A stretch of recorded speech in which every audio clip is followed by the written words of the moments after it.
إن الحمد لله نحمده ونستعينه ونستغفره ونعوذ بالله من شرور أنفسنا ومن سيئات أعمالنا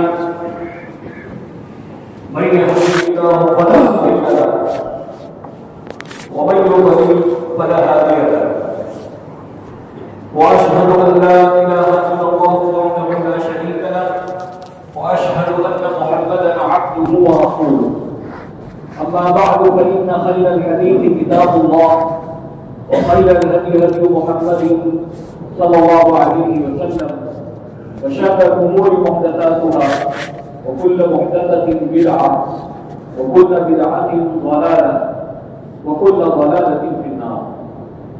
أعوذ بالله السميع العليم من الشيطان الرجيم. بسم الله الرحمن الرحيم. فإذا قضيت الصلاة فانتشروا في الأرض وابتغوا من فضل الله واذكروا الله كثيرا لعلكم تفلحون. معزز علماء، عزیز طلباء، برادران اسلام، نوجوان بھائیوں، چھوٹے پیارے معصوم بچوں، ہماری مائیں اور بہنیں،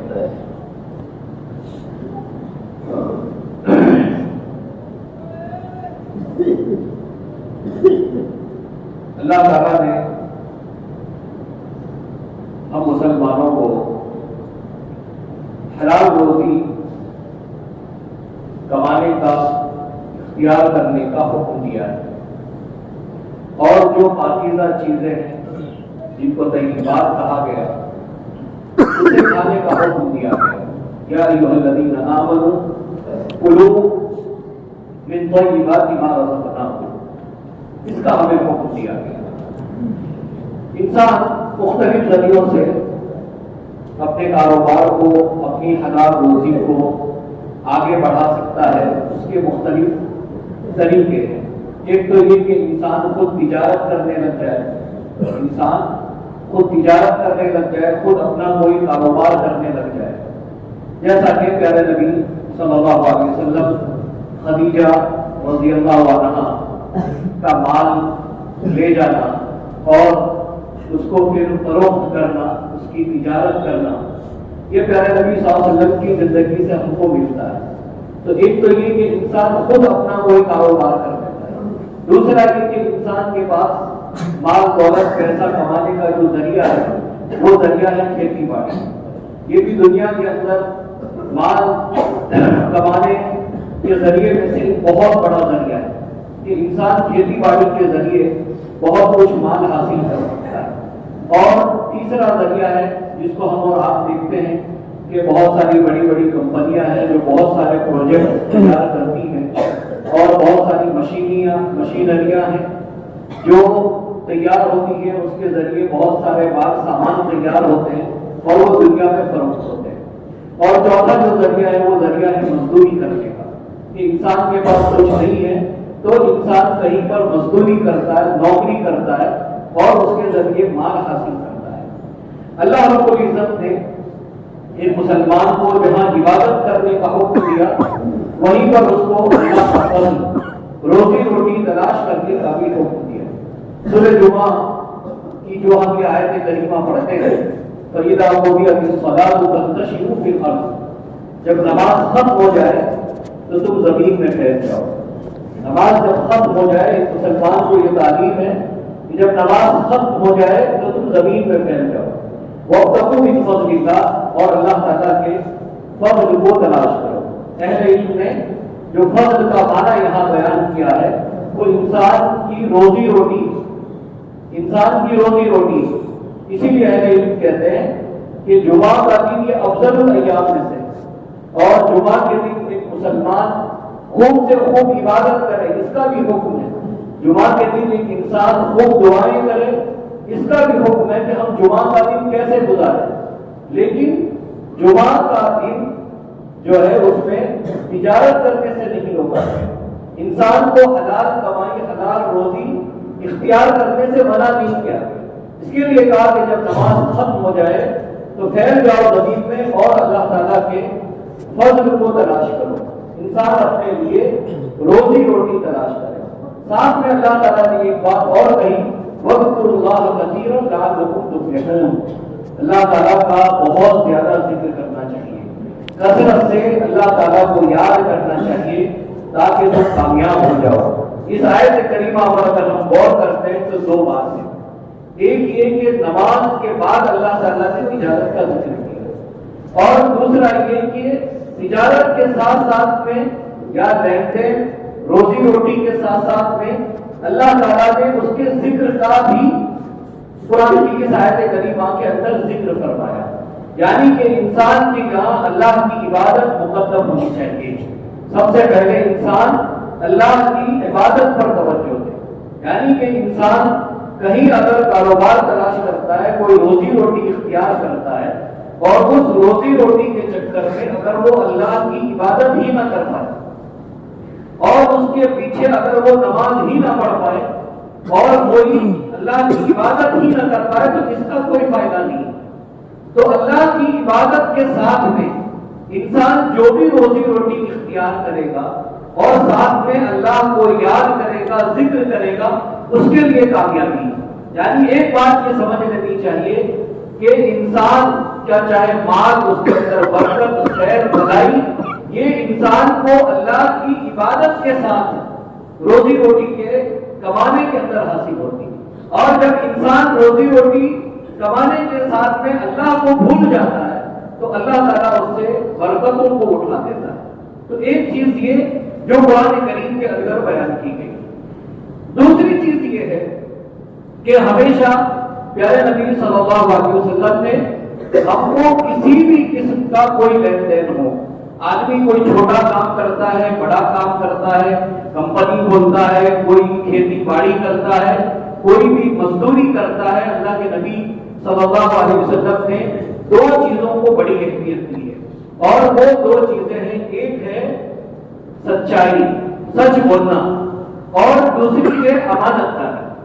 دوسری ہے امانت داری۔ پیارے نبی صلی اللہ علیہ وسلم فرماتے ہیں التاجر الصدوق الامین مع النبیین والصدیقین والشہداء، کہ آپ یہ دیکھیں کہ ایک سچ بولنے والا، سچ بول کر کے لین دین کرنے والا آدمی، اپنا کاروبار کرنے والا آدمی، اسی طریقے سے امانت داری کے ساتھ، امانت داری، انسان کی کسی بھی چیز سے امانت داری ختم ہو جائے تو پھر سمجھے کچھ باقی نہیں رہتا۔ ہر چیز امانت داری چاہتی ہے، یہاں تک کہ انسان کے پاس کوئی آدمی مزدوری کرتا ہے تو اس کے اندر بھی دو چیزیں وہ تلاش کرتا ہے کہ بھئی یہ سچا ہے یا نہیں، اس میں امانت داری ہے یا نہیں، کیونکہ امانت داری نہ ہو کسی کے اندر تو پھر سب کچھ تباہ ہو جاتا ہے، برباد ہو جاتا ہے، انسان کا اپنا بڑے سے بڑا کیا ہوا کام بھی گھاٹے میں چلا جاتا ہے، کیونکہ اس کو پتہ ہی نہیں ہے کہ اس کے ساتھ امانت میں خیانت ہو رہی ہے۔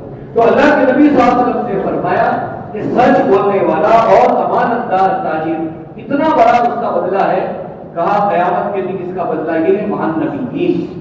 آپ سوچیں کہ نبیوں کے ساتھ ہوگا، یہ کوئی معمولی بات نہیں، وہ صدیقین، اور اس کا درجہ یہ ہے یہ سچے لوگوں کے ساتھ ہوگا، اور وہ شہداء، ایک شہداء کا، ایک شہید کا جو مرتبہ ہوتا ہے وہ اسلام میں کوئی عام نہیں، بہت بڑا مرتبہ ہے، لیکن ان کے ساتھ اللہ کے نبی صلی اللہ علیہ وسلم نے سچ بولنے والے، امانت داری اختیار کرنے والوں کا ذکر کیا، جو اس طریقے سے اپنا کام کرتے ہیں ان کا مرتبہ ان کے ساتھ میں ہوگا۔ اسی طریقے سے اللہ کے نبی صلی اللہ علیہ وسلم نے خیر خواہی اور بھلائی کو رکھا۔ انسان کہیں بھی کوئی چیز کا لین دین کرتا ہے اس کے اندر خیر خواہی ہونا چاہیے، بھلائی ہونا چاہیے۔ آپ صحیح بخاری کی اس حدیث کو دیکھیں اور اس حدیث کو سامنے رکھتے ہوئے یہ دیکھیں کہ ایک شخص نے ایک زمین خریدی، ایک شخص نے ایک آدمی سے ایک زمین خریدی، زمین اس نے خریدی، لیکن جب اس نے زمین خریدی تو بعد میں اس کو اس زمین سے خزانہ ملا، سونے کا خزانہ۔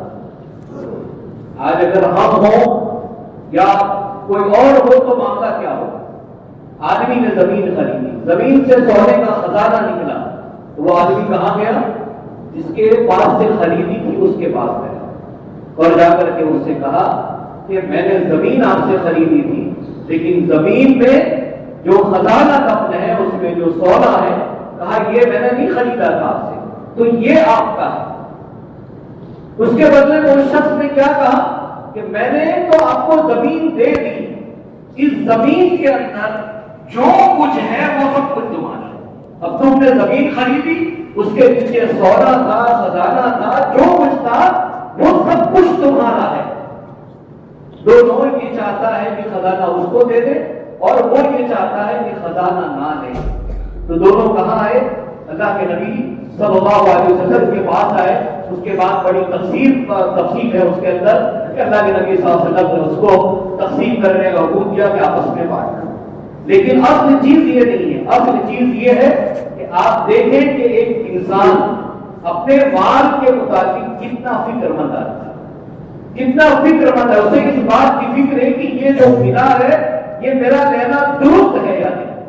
اس کے لیے بیچنے والے کے پاس چلا گیا، اور بیچنے والا بیچنے کے بعد کبھی ہوتا ہے انسان کی نیت خراب ہو جاتی ہے، کوئی سامان اس نے بیچ دیا لیکن اسے بعد میں اس کا احساس ہوتا ہے کہ یار یہ تو ایسا ہے، اس میں یہ ہو گیا، یہ ہو گیا۔ اور کئی بار ایسا ہوتا ہے کہ بہت سارے لوگ کوئی سامان بیچ دیں اور بعد میں اگر ان کو پتا چلے کہ سامان بیچنے کے بعد ارے یہ تو بہت قیمتی چیز میں نے بیچ دی، اس سے تو مجھے یہ مل سکتا تھا، تو آدمی کی نیت بدل جاتی ہے۔ لیکن یہاں ہم دیکھتے ہیں کہ نہ تو لینے والے کی کوئی نیت بدل رہی ہے اور نہ دینے والے کی، بیچنے والے کی کوئی نیت بدل رہی ہے۔ یہ انسان کا خیر خواہی اور بھلائی کا معاملہ ہے۔ اسی طریقے سے ایک بات یاد رکھنی چاہیے کہ انسان اپنی زندگی کے اندر جو کچھ کرتا ہے، جو کچھ اللہ تعالیٰ نے ہم کو دیا ہے، یاد رکھیں اس میں برکت، اس کے اندر خیر، اور اس مال کے ذریعے انسان جو فائدہ صحیح طور پر اٹھا سکتا ہے، اور یہ مال اس کے لیے بابرکت اس وقت ہوگا کہ جو بھی انسان کو اللہ نے دیا ہے صدقہ کرنے کی عادت ڈالو۔ صدقہ نہ کرنا یہ انسان کے مال کی تباہی، انسان کے پاس جو کچھ ہے اس کو برباد کرنے والا۔ یہاں تک کہ جب انسان صدقہ نہیں کرتا ہے، اس کی نیت درست نہ ہو تو اس کی کھیتی باڑی بھی تباہ ہو جاتی ہے۔ قرآن کریم میں اللہ تعالیٰ نے سورہ قلم میں جو آیتیں ذکر کی ہے اس کو سمجھنا چاہیے۔ وہ کچھ بھائی تھے، کچھ بھائی جن کا اللہ نے قرآن میں ذکر کیا، انہوں نے کیا کہا؟ اللہ يدخلنها اليوم عليكم مسکین، آپس میں پلاننگ کی ان بھائیوں نے، کہا چلو صبح سویرے چلیں گے اور کیا کرنا ہے، کہا جو کچھ ہے باغ کے اندر سب کاٹ دیں گے لیکن کسی غریب کو کچھ نہیں دیں گے۔ یہ نیت تھی ہے، اللہ يدخلنها اليوم عليكم مسکین، کہا کچھ نہیں دینا ہے غریبوں کو، مسکینوں کو، اس میں سے کچھ نہیں دینا، نیت یہ ہے۔ نتیجہ کیا ہوا کہ وہ تو رات میں تھے، ان کو تو لگا کہ بھائی چلو ایسا ایسا ہوگا، لیکن جب صبح پہنچے تو اپنے جب باغ کو دیکھا تو ان کے ہوش اڑ گئے، ہوش اڑ گئے کہ ارے یہ کیا، بلکہ کہنے لگے ارے کہیں راستہ تو نہیں بھٹک گئے، کیونکہ جو باغ ہرا بھرا باغ تھا، جس باغ سے ان کو فائدہ اٹھانا تھا، وہ باغ پورا کا پورا تباہ ہو چکا ہے۔ آدمی اس جگہ جا رہا ہے، رات میں بات کر رہا ہے کہ اس سے اس کو کچھ فائدہ ہونے والا ہے، اور صبح میں جا کر وہ دیکھتا ہے تو اسے حیرت ہوتی ہے آج ہمارے کسی کے ساتھ ایسا ہو جائے کہ ہم کہہ رہے اس سے یوں ہوگا، اور صبح جائے دیکھیں کہ ارے یہ تو اپنا سب کچھ تباہ ہو گیا، تو کیا کہا راستہ تو نہیں بھول گئے ہم، کہیں ایسا تو نہیں ہو گیا۔ یہاں ایک پیغام ہے، پیغام یہ ہے کہ ہمیشہ صدقہ اور خیرات کی نیت رکھنا۔ انسان جو کچھ کرتا ہے اس میں سے وہ مال اللہ کی راہ میں خرچ ہو، اور کبھی بھی غریبوں اور مسکینوں کو نہیں بھولنا چاہیے کہ یہ جو کچھ ہے ہم اس میں سے کچھ حصہ نکالیں گے اور ان پر خرچ کریں گے۔ اسی طریقے سے ایک بات یہ ہے کہ انسان جو کچھ لین دین کرتا ہے، جو کچھ کاروبار کرتا ہے، جو کچھ کھیتی باڑی کرتا ہے، اس کے سامنے ایک بات یہ بھی ہونا چاہیے کہ تقدیر پر ایمان۔ تقدیر پر ایمان یہ بہت بڑی چیز ہے کہ انسان اپنے آپ میں محنت کرتا ہے، کاروبار کو سجاتا ہے، اس کے لیے کوششیں کرتا ہے، لیکن یاد رکھیں تقدیر پر ایمان۔ تقدیر پر ایمان کا کیا مطلب ہے اللہ تعالیٰ قرآن میں فرماتا ہے وَلَنَبْلُوَنَّكُمْ بِشَيْءٍ مِّنَ الْخَوْفِ وَالْجُوعِ وَنَقْصٍ مِّنَ الْأَمْوَالِ وَالْأَنفُسِ وَالثَّمَرَاتِ۔ اللہ نے تو کہا کہ ہم تم کو آزمائیں گے، خوف کے ذریعے آزمائیں گے، تم کو بھوک کے ذریعے آزمائیں گے، اور اسی طریقے سے تمہارے مالوں کے اندر کمی ہو جائے گی، تمہارا کوئی اپنا دنیا سے چلا جائے گا، اسی طریقے سے یہ پھل جو تم اگاتے ہو اس کے اندر کمی آ جائے گی، یعنی انسان کو اس میں نقصان بھی پہنچ سکتا ہے، اللہ آزماتا ہے۔ تو تقدیر پر ایمان یہ ہو کہ جو کچھ انسان کے ساتھ اگر کوئی حادثہ ہو جائے، کسی چیز میں کوئی نقصان پہنچے تو انسان کو اس پر صبر کر لینا اور اپنا معاملہ اللہ کے حوالے کر دینا، صبر کر لینا اور معاملہ اللہ کے حوالے کر دینا کہ ٹھیک ہے اللہ نے تقدیر میں یہ لکھا تھا، اگر آج یہ برے دن ہے تو یہ دن اچھے دن سے اللہ تعالیٰ اس کو بدلنے والا ہے، اللہ تعالیٰ کی کوئی مشیت ہوگی، اللہ تعالیٰ اس کے ذریعے کچھ چاہتا ہے اور اس کے اندر ہمارے لیے کوئی خیر لکھی ہوگی، آج نہیں تو کل یہ دن بدل جائے گی۔ یہ انسان کو اس کے مطابق سوچنا چاہیے۔ آج کے اس میں خاص کر کے یہ بنیادی کچھ تمہیدی باتیں آپ کے سامنے میں نے رکھی ہے۔ اصل یہ ہے کہ کچھ ایسے مسائل ہیں جو میں بیان کرنا چاہتا ہوں، اور یہ ایسے مسائل ہیں کہ کبھی بہت سارے لوگ سوال بھی کرتے ہیں اور بہت سارے لوگوں کو اس کے بارے میں یا تو صحیح جانکاری نہیں ہے یا کچھ جانکاری ہے لیکن وہ جانکاری درست نہیں ہے، جس کی وجہ سے وہ لین دین کے معاملے میں غلط طریقے پر جا رہے ہیں، غلط طریقے پر۔ انہی مسئلوں میں سے ایک مسئلہ جو ہے وہ ہے EMI پر کوئی سامان لینا۔ اس بات کو سمجھنا ہے، EMI پر سامان لینا، یا آپ اس کو یہ سمجھ لیں کہ کوئی بھی سامان ہفتے پر لینا، ہفتے پر جیسا ہم کہتے ہیں نا ہفتہ بھر رہے، یا اس کو قسطوں کے اوپر لینا، کیا یہ لینا صحیح ہے؟ لینا چاہیے، کیونکہ آج مسلمانوں کی بھی ایک بڑی تعداد ہے جو اپنا سامان قسطوں پر لیتی ہے، ہفتے بھر کی۔ تو اس کا صحیح طریقہ کیا ہے، صحیح طریقہ کیا ہے، کیسے لیا جائے اور کیوں نہ لیا جائے؟ دیکھیے دو طریقے سے سامان بکتے ہیں، دو طریقے سے۔ ایک یہ ہے کہ آپ کسی دکاندار کے پاس جاتے ہیں کوئی سامان لینا ہو تو وہ آپ سے یہ کہتا ہے کہ یہ سامان اس کی قیمت اگر ابھی آپ لے رہے ہو، ابھی آپ لے رہے ہیں تو چلو آپ کو 20,000 میں دے دو، لیکن اگر آپ یہ سامان ابھی پیسہ نہیں دیں گے، ہفتہ بھر کر کے دیں گے، مہینے کے بعد دیں گے، 2 مہینے کے بعد دیں گے، تو جو سامان 20,000 کا ہے وہ میں آپ کو 30,000 میں دوں گا۔ اب یہاں ایک بات یہ سمجھنی ہے کہ ایک سامان ابھی آپ کو 20,000 میں دے رہا ہے، آپ نے 20,000 روپیہ اس کو کیش دیا اور وہ سامان لے لیا، درست ہے۔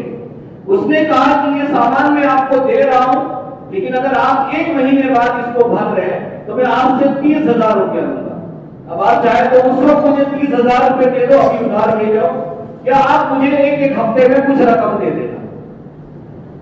اگر آپ ایسا کرتے ہیں 1 مہینے کے اندر آپ وہ رقم ادا کر دیتے ہیں، لیکن اس کے اندر یہ کنڈیشن نہیں ہے کہ 1 مہینے سے زیادہ ہو گیا تو میں ایکسٹرا دوں گا، کچھ پیسے زیادہ دوں گا۔ اگر اس میں یہ شرط لگا دی جائے کہ آپ کو 1 مہینے کے بعد آپ مجھے 40,000 روپیہ دے دیں، یہ سامان آپ کو میں دے دیتا ہوں، لیکن اگر اور دیری ہوگی تو آپ کے پاس اور ایکسٹرا پیسے لوں گا اور آپ کو دینا پڑے گا، یہ شریعت میں جائز نہیں ہے، یہ کسی اس میں جائز نہیں ہے، نہ چھوٹے سامان میں نہ بڑے سامان میں۔ کوئی بھی چیز ہم قسطوں پر ہفتوں کے اوپر لیتے ہیں تو ایک بات یاد رکھیں، یا تو آپ اس کا آپ نے پیمنٹ فوراً کر دیا، یا جب بھی آپ کو کہا 1-2 مہینے میں دے دیں، آپ دیتے ہیں، لیکن شرط اس میں یہ نہیں ہے کہ آپ کو 1 مہینے کے بعد اگر ٹائم بڑھ گیا یا 5 مہینے کا ٹائم دیا بڑھ گیا تو آپ کو اتنا پیسہ ایکسٹرا دینا پڑے گا۔ یہ جو ایکسٹرا مانگا جاتا ہے یہ سود کی شکل ہے اور یہ حرام ہے، اس سے انسان کو بچنا چاہیے۔ یہاں عام طور پر ایک مسئلہ جو آتا ہے وہ مسئلہ کئی لوگوں نے بیان کیا، پوچھا بھی کہ بھئی ہم نئی گاڑی لیتے ہیں یا کوئی اور بڑا کام کرتے ہیں تو یہ ہفتے بھرے بغیر ممکن ہی نہیں ہے، ایسا ہوتا ہے۔ لیکن یاد رکھنا چاہیے کیا نئی گاڑی کا لینا یہ آپ کے لیے کوئی شرعی ضرورت ہے؟ مگر آپ نئی گاڑی نہیں لیں گے تو آپ مر جائیں گے؟ نہیں ہے، یہ شریعت کا حصہ نہیں۔ اگر آپ حلال اس کو اختیار کر رہے ہیں تو آپ کے پاس اگر آپ وائٹ پیسہ دینا چاہتے ہیں آپ وائٹ پیسہ بھریے، نہیں تو آپ پرانی گاڑی استعمال کریے۔ لیکن یہ حل نہیں ہے کہ ہمیں نئی گاڑی لینے کے لیے یہ کرنا ہی ہوگا۔ بھائی نئی گاڑی لینا ضروری ہے، نئی گاڑی لینا یہ کوئی دین کا حصہ ہے یا اسی طریقے سے کوئی پراپرٹی کوئی کمپنی ہر اس کے اندر لاگو ہے؟ یہ ایک مسلمان کو سمجھنا ہے۔ آج کئی لوگوں کے ساتھ ایسا ہے۔ میرے بھائی حلال کا معاملہ یہ ہے، پرانی چیز لے کے استعمال کر لو، اگر اس پر سود نہ بھرنا پڑے پرانی چیز استعمال کر لو، لیکن اس پہ نہیں جانا۔ یہ ایک مسئلہ۔ دوسرا مسئلہ جو لگا ہوا ہے وہ ہے کریڈٹ کارڈ کا۔ کریڈٹ کارڈ یہ بھی ایک بہت بڑا مسئلہ ہے۔ کریڈٹ کارڈ کی جو میں بات کر رہا ہوں، کریڈٹ کارڈ میں یہاں جو مسئلہ ہے وہ یہ ہے کہ بینک آپ کو ایک کارڈ دیتا ہے، اس کارڈ کی آپ کو ایک لمٹ دیتا ہے کہ آپ یہ دو، یہ کارڈ آپ استعمال کریے، 1 لاکھ 2 لاکھ 5 لاکھ روپے جو آپ کو جتنے نکالنے ہیں آپ اتنے لاکھ روپے نکال دو، اتنے لاکھ روپے نکال دو۔ پھر ہم کو آپ یہ رقم جو بھی ایگریمنٹ ہوتا ہے 1 مہینے میں دے دینا، 2 مہینے میں دے دینا، 3 مہینے میں دے دینا۔ یہاں ایک بات یہ سمجھیے کہ رقم ہمارے پاس نہیں ہے، ہمارے پاس اپنا کوئی پیسہ نہیں جو ہم نے بینک میں رکھا، لیکن بینک ہم کو کریڈٹ دے رہی ہے، آپ کو ہم اتنی رقم دے رہے ہیں۔ یہاں کئی لوگ ایسا کہتے ہیں کہ بھئی پیسہ لے لینے میں کیا ہے، استعمال کر لیں گے اور جب ٹائم آئے گا تو ہمارے پاس اتنی سویدھا ہے کہ ہم اس کو جو ہے 1 مہینے میں بھر دیں گے، 2 مہینے میں بھر دیں گے۔ لیکن جب آپ اس کے پیچھے جاتے ہیں، ٹھیک ہے آپ کو لگتا ہے کہ آپ بھر دیں گے، چلیے آپ بھر دینے والے ایسے کتنے لوگ ہیں جو بھر لے جائیں گے؟ دوسرا پھر یہ کریڈٹ کارڈ یہ سود کے دروازے کھولتا ہے، بیاج کے دروازے کھولتا ہے۔ اگر آپ مر گئے، آپ کے ساتھ کوئی حادثہ ہو گیا اور آپ وہ رقم نہیں بھر پائے تو کیا آپ کو جو لمیٹڈ ٹائم ہے اس کے بعد بینک یہ کہے گی کہ آپ کو اتنا ہی بھرنا ہے؟ نہیں، وہ آپ سے زیادہ پیسے مانگے گی۔ اور یہی کریڈٹ کارڈ کے اندر ہوتا ہے، اس کی باریکی کے اندر جانا چاہیے، جاننا چاہیے۔ اس میں بھی کئی لوگ گرفتار ہیں اور ان کو اس سے نکلنا چاہیے اور سوچنا چاہیے کہ بھئی دیکھو یہ صحیح طریقہ نہیں ہے۔ اسی طریقے سے اور ایک مسئلہ ہے جو ہم یہاں کم ہے، ہمارے یہاں ایسا نہیں ہے، ایسا ہمارے یہاں نہیں ہے، لیکن جو لوگ گاؤں چھوڑ کر شہر کے اندر ایسا لین دین کرتے ہیں ان کے ساتھ معاملہ ہے، اور وہ معاملہ ہے ہیوی ڈپوزٹ کا۔ ہیوی ڈپوزٹ کا بھی بہت بڑا، ہیوی ڈپوزٹ کا کیا سمجھانا چاہتا ہوں، چاہتا ہی ہوں کہ ابھی جیسے آپ یہاں سے آپ چلے جائیے سورت کے اندر، اگر آپ کو کوئی مکان لینا ہے یا کاروبار کے لیے کوئی دکان لینی ہے تو وہ سب سے پہلے آپ کو یہ بولیں گے کہ چلو اس کا بھاڑا بعد میں طے کریں گے، ابھی ہم کو تم 2 لاکھ روپیہ دے دو، 3 لاکھ روپیہ دے دو، پھر اس کے بعد اس کے اوپر ہر مہینے آپ کو اتنا بھرنا ہے۔ ہیوی ڈپوزٹ کے اندر اتنا جاننا چاہیے اور بہت اچھے سے جاننا چاہیے کہ یہ جو رقم جمع ہوتی ہے یہ اگر ضمانت کے طور پر، ضمانت مطلب کہ بھائی یہ میں اس کو رکھ رہا ہوں اور جب بھی آپ دکان خالی کرو گے اتنی رقم میں آپ کو واپس کر دوں گا، ضمانت تک کا جو معاملہ ہے وہ صحیح، ضمانت تک۔ لیکن ہوتا یہ ہے اور یہی چلتا ہے، آدمی نے رقم دے دی اور جس کو دی ہے وہ اس رقم کو استعمال کر رہا ہے، اور استعمال کرنے کے بدلے میں یا تو ہم سے کرایہ نہیں لیتا ہے یا کرایہ بالکل معمولی لیتا ہے۔ اس کے لیے اس پر علماء نے بہت تفصیل سے لکھا ہے، یہ بھی سودی اور ایک حرام اس کے ذریعے میں سے آتا ہے، ذریعے میں سے۔ بھئی آپ کو کسی نے رقم جمع کے بعد ضمانت کے طور پر دی یا ہم آپ کو دے رہے ہیں کچھ ادھر ادھر نہ ہو، آدمی رکھتا ہے تو وہ ایک ضمانت کی طرح آپ رکھیے اپنے پاس، لیکن آپ اس کو استعمال نہیں کر سکتے۔ دیکھا یہ جاتا ہے کہ لوگ استعمال کر لیتے ہیں، یہ بالکل حرام ہے، اس سے بچنا چاہیے۔ نمبر 4، یہ چوتھا مسئلہ بھی میں اس کے لیے سمجھا رہا ہوں، حالانکہ یہ لوگوں کو بہت معمولی لگتا ہے۔ معمولی کیا ہے چوتھا مسئلہ؟ معمولی یہ ہے اور یہ عام طور پر ہوتا ہے کہ جیسے جو بڑے دکاندار ہوتے ہیں ان کو چلر، جس کو ہم لوگ کہتے ہیں چھٹا پیسہ، تو لوگ کسی کے پاس 1 روپے کا سکہ، 2 روپے کا، 5 روپے کا، 10 روپے کا، یہ چلر بہت جمع ہو جاتا ہے۔ اب یہ جو چلر اور یہ چھوٹا پیسہ جمع ہوتا ہے، اگر آپ کے پاس 1000 روپیہ ہے، پھر آپ جب اس کو کسی دکاندار کو دیتے ہیں تو وہ دکاندار آپ کو 1000 کے بدلے میں 1100 دیتا ہے۔ کتنا دیتا ہے؟ 1100 دیتا ہے، 1100۔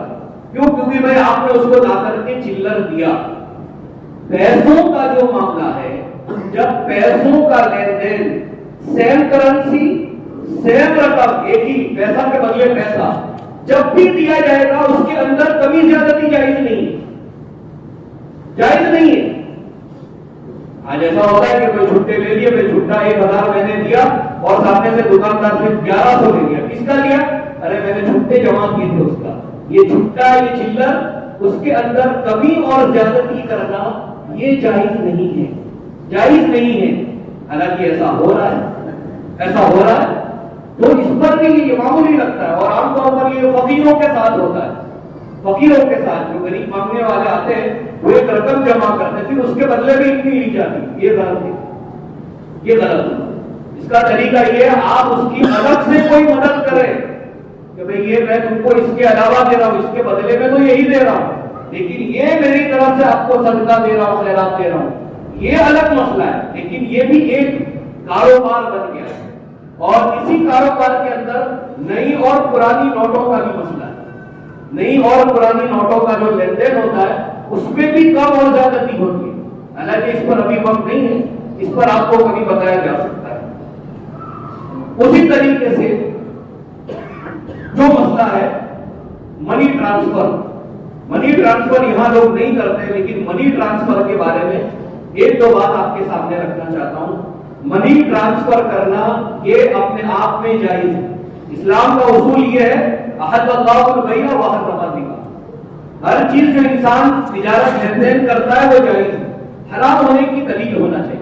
منی ٹرانسفر بھی ہوتا ہے، آپ دیکھتے ہوں گے کہ بہت سارے لوگ پیسے کو ایک جگہ سے دوسری جگہ جو ٹرانسفر کیا جاتا ہے، بھیجا جاتا ہے، اس کی مزدوری کہتے ہیں کہ اگر آپ کا پیسہ میں وہاں بھیج دوں تو اس کی اتنی رقم ہوگی، وہ رقم فکس ہوتی ہے، اتنی رقم لی جائے گی۔ یہ یہاں تک درست ہے، لیکن اگر اس کے اندر کوئی سود کا معاملہ آ جائے اور کوئی ایسی چیز آ جائے جس کا ایک دوسرے کو علم نہیں ہے، جس میں دھوکہ ہو سکتا ہے، تو اس سے بچنا چاہیے۔ ورنہ کلیئرلی جو ہے کہ ایک آدمی نے یہاں سے ایک بھائی کی رقم لی، اس کو جو ہے اس کو ٹرانسفر کیا دوسری جگہ پر، اس پر اپنی محنت لے لی، وہ اتنا لے سکتا ہے، اور اس پر علماء کرام کے تفصیل سے ہے۔ باقی اس میں اگر کوئی دوسرا سودی طریقے سے معاملہ ہو، یہ درست نہیں۔ ایک بات اور آخری بات، یہ شادیوں کا موسم چل رہا ہے، اور شادیوں کے موسم میں مسلمانوں کے یہاں عام طور پر ایسا ہوتا ہے، ہمارے یہاں، وہ غیروں کے یہاں بھی ہوتا ہے، لیکن جن کے گھروں میں شادیاں ہوتی وہاں خوشی کا ماحول ہوتا ہے۔ تو جب خوشی کا ماحول ہوتا ہے تو خوشی میں یہ بھی ہوتا ہے کہ چلو شادی کے تو کچھ سونے چاندی کے کچھ زیورات بھی بنانے چاہیے۔ تو بہت سے گھروں میں ایسا ہوتا ہے کہ پرانا سونا یا پرانی چاندی بیچ کر کے اس کے بدلے میں پھر نیا سونا بنوایا جاتا ہے۔ یہ سونا اور چاندی کا جو لین دین ہے، اس کے اندر بھی بہت ساری غلط فہمیاں ہیں، اور ایک مسلمان ان کے اصولوں کو جانتا نہیں۔ سونا اور چاندی کے لین دین کا طریقہ کیا ہے؟ سونا چاندی کا لین دین کا طریقہ یہ ہے کہ ایک بات یاد رکھے، نئے کے بدلے پرانا سونا اور پرانے کے بدلے نیا سونا آپ جب بھی ایک دوسرے کو دیں گے، اس میں شرط ہے دونوں کا وزن برابر ہونا چاہیے، برابر ہونا چاہیے۔ یعنی اگر آپ کے پاس 100 گرام پرانا سونا ہے اور آپ 100 گرام نیا سونا لینا چاہتے ہیں، تو طریقہ یہ ہے کہ دونوں کا وزن برابر ہو۔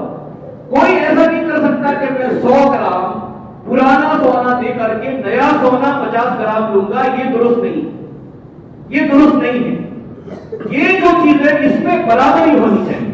اسی کے اندر ایک مسئلہ دوسرا آتا ہے کہ بہت سارے لوگ پرانا سونا بیچ کر کے نیا سونا خریدتے ہیں، لیکن اس کا بھی جو طریقہ ہے وہ طریقہ یہ کہ پرانا سونا جب آپ دکاندار سونے والے کی دکان پر جائے، پہلے اپنا پرانا سونا بیچیے کہ یہ وہ سونا، پھر اس کی قیمت آپ کو ہاتھ میں لینی ہے۔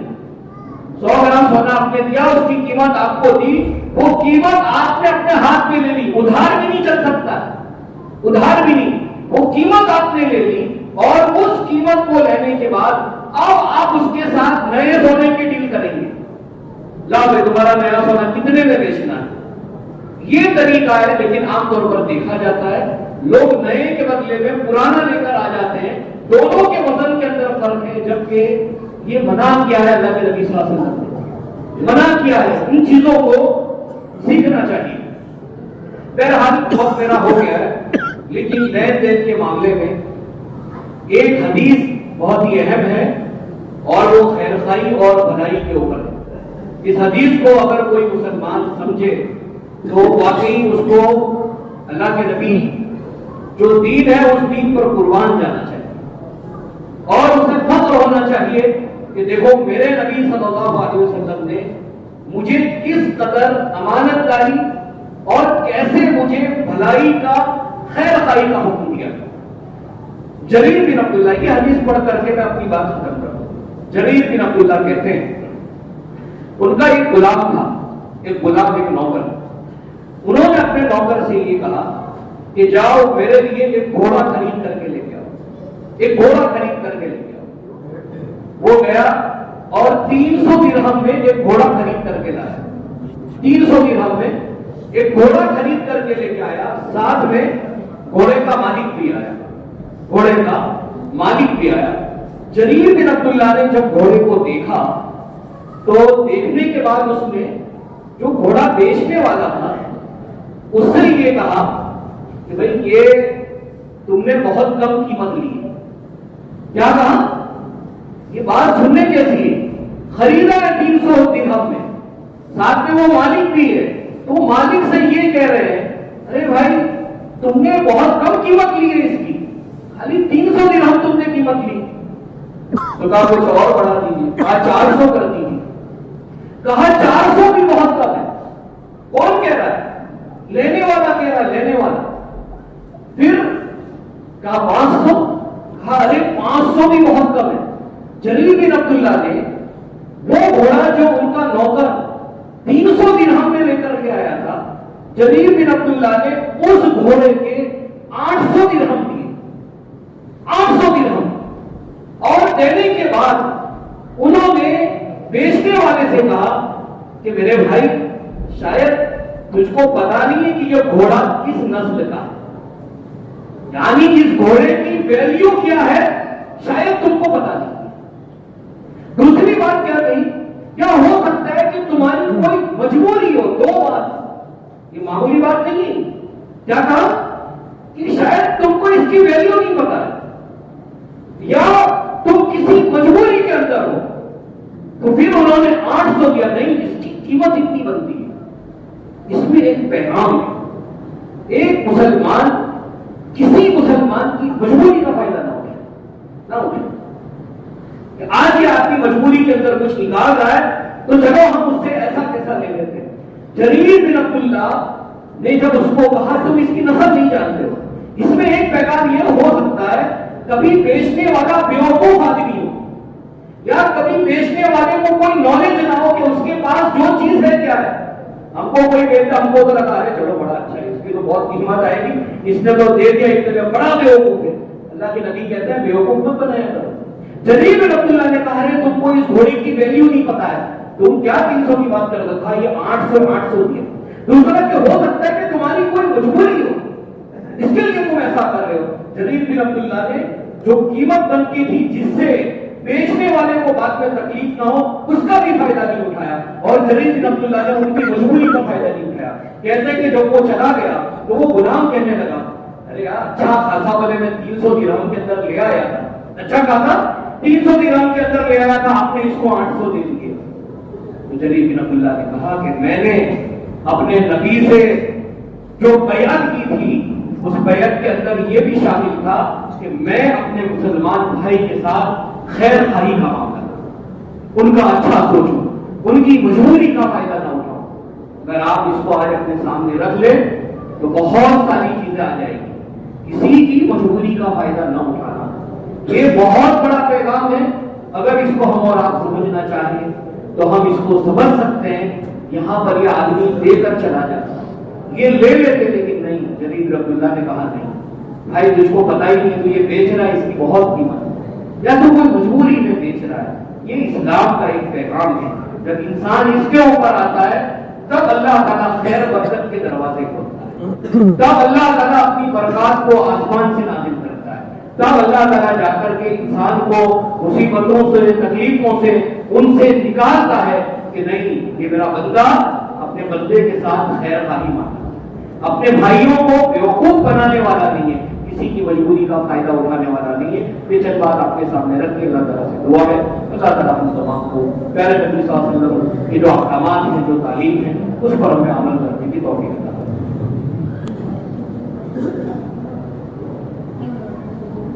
الحمد للہ والصلاة والسلام علی رسول اللہ، اما بعد، اعوذ باللہ السمیع العلیم من الشیطان الرجیم، بسم اللہ الرحمن الرحیم، ان اللہ وملائکتہ یصلون علی النبی یا ایھا الذین آمنوا صلوا علیہ وسلموا تسلیما، اللهم صل علی محمد وعلی آل محمد كما صليت على ابراهيم وعلى ال ابراهيم انك حميد مجيد، اللهم بارك على محمد وعلى ال محمد كما باركت على ابراهيم وعلى ال ابراهيم انك حميد مجيد، ان الله يأمر بالعدل والاحسان وايتاء ذي القربى وينهى عن الفحشاء والمنكر والبغي يعظكم لعلكم تذكرون، قولوا ما يذكركم وادعوه يستجب لكم ولذكر الله اكبر۔